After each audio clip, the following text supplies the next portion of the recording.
Hi, my name is Bobby, and my mission is to help add value to people's lives. And this is my story. I want to start a little bit with some show and tell. This is medal that I had gotten from the North Country Run, and here's a couple more medals. This is for my first 10K, and this is for my first 5K. So I kept them because they're sentimental to me, and I'm not bragging about them, but there's a lot of sweat, blood, and a million miles in those medals. And this is my racing shirt. If you can see it, I still have the safety pins in my shirt. So on race day, it was easy to get the racing bib put on there and get ready to go.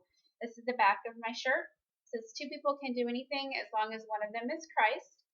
And believe it or not, this little shirt, this was my racing shirt. It gave me the strength and motivation when I needed it. I have some pictures. This is, you can see it if it's not going to glare. This is one of my racing pictures in my 10K. This is a picture of my family at the time that I was in the middle of my running high, my great experiences that I was having. This is another one. This is my one of my first 5Ks. So enough about my pictures, but that is the start of my story. A couple years ago, I started experiencing some pain in my chest. When I would lay down at night, it kind of felt like an elephant was laying on my chest. It's not the most comfortable experience to have, and then I was waking up in the middle of the night because I quit breathing. Pretty scary. So my husband had talked me into going to the hospital, and I went, had a CAT scan, and they found a tumor in my chest. Great news is it wasn't cancerous. However, they did send me to a neurologist, and after the biopsy, we found out that it was a thymoma. The neurologist did a EMG, which, by the way, I do not recommend you having because it's very painful. And then I was diagnosed with something called myasthenia gravis, MG for short.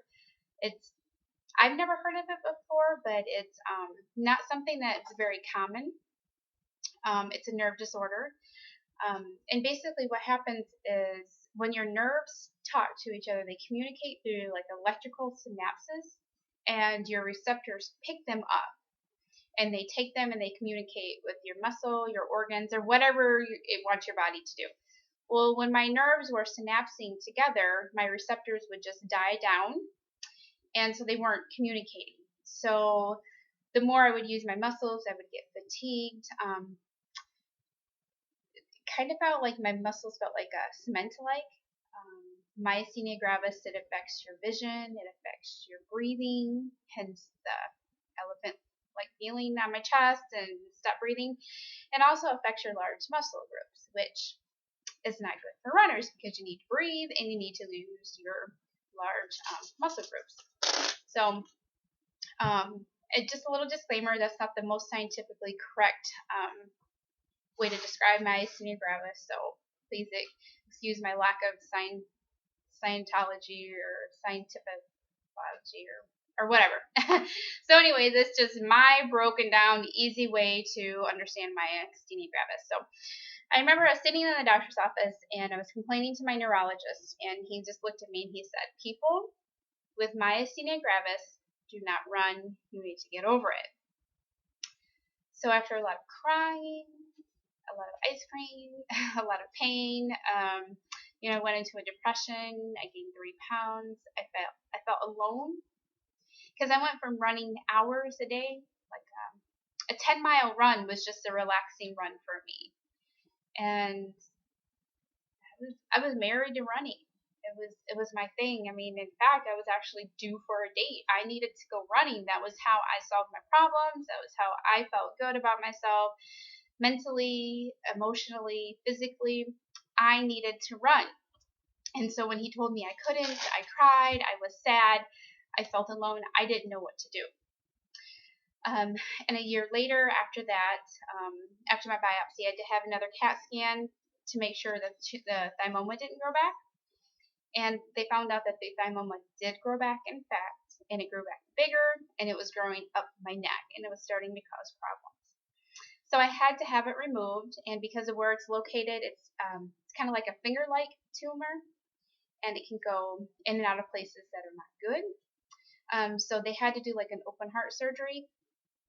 Basically, it's like an open heart surgery. It's just they're not working on your heart, just removing the thymoma.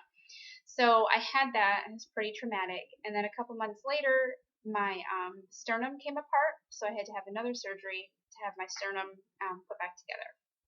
So it was a rough winter for me. It was very difficult, very challenging for me at that time. But I had a great recovery team. I mean, my husband, my family, they were fantastic. I had a great church family who fed us. I didn't have to worry about the basic needs. But always in the back of my mind, I was sad because I couldn't physically do what I wanted to do.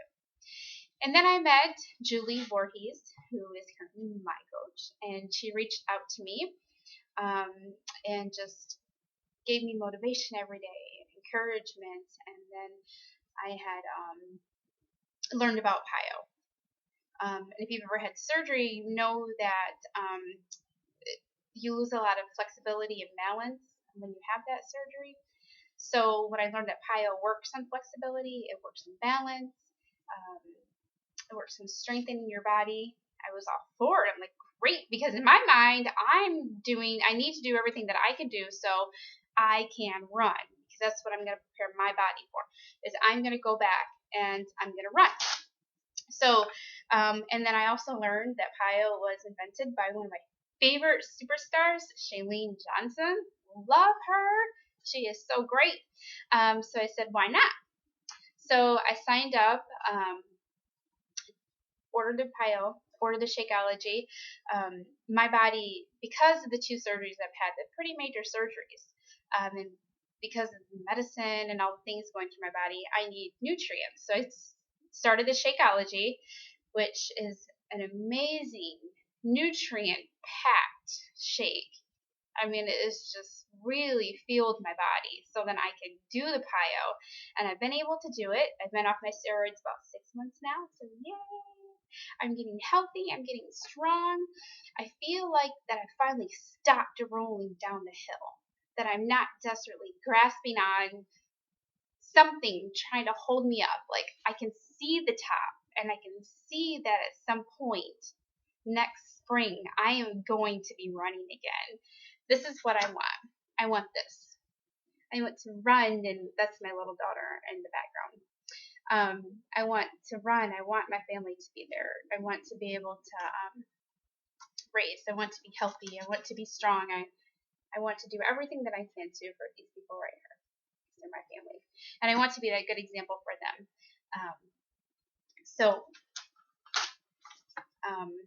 Shakeology, PIO, it's helping me get back on the track. I'm doing all these things that I can do now to prepare to be a runner. So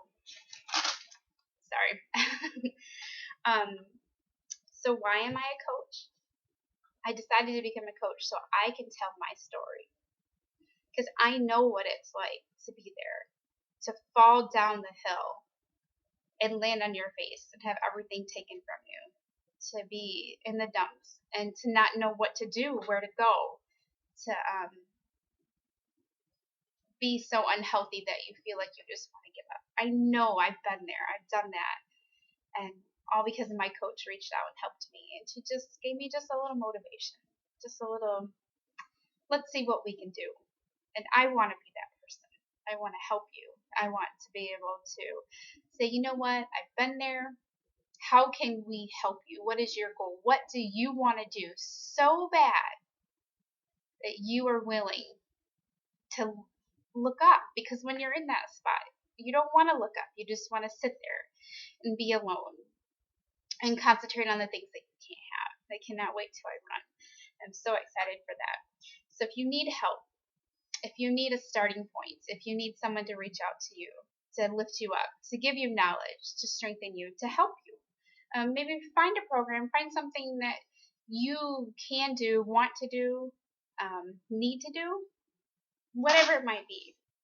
I would like to be your coach and help you write your story. Message me. You can find me on Facebook under Bobby Freeman. You can email me. My email is bobbyfreeman20@gmail.com. My name is spelled Bobbifreeman. So today just might be your beginning. Thank you.